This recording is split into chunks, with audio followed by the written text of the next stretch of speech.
உங்க ஃபேமிலி சர்க்கிள்ல யாராச்சும் ஒரு கடை ஓப்பன் பண்ண ஒரு ஐடியா இருந்தாலும் சரி, நீங்க பிற மொழியிலயும் அந்த கடையோட பேர வந்து வச்சுக்கலாம். ஆனால், எத்தன பேர் இந்த விஷயம் நோட் பண்ணியிருக்கீங்கன்னு தெரியல. நானே இந்த விஷயத்த பார்க்குறேன். எனக்கு வியப்பா ஹாய், திஸ் இஸ் சாந்தா.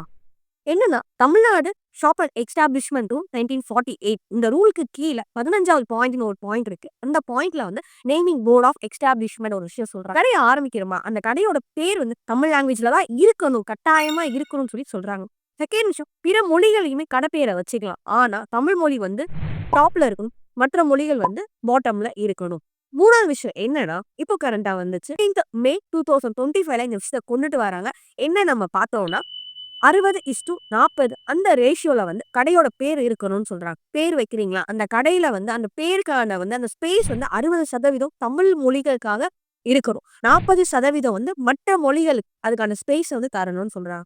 இதையும் மீறி நம்ம தமிழ் மொழியில வைக்காம இருந்தோம்னா, அதுக்கான பெனால்டி வந்து ₹2000 வந்து நம்ம பே பண்ண சொல்றாங்க. தெரியாதவங்களுக்கு இந்த விஷயத்த ஷேர் பண்ணுங்க. அதையும் தாண்டி உங்க ஃபேமிலி சர்க்கிள்ல, ஃப்ரெண்ட்ஸ் சர்க்கிள்ல பிசினஸ் ஏதாவது ஸ்டார்ட் பண்றீங்க. நேமிங் போர்ட மறந்துறாதீங்க. அதையும் தாண்டி 60:40. Bye. This is Shanta.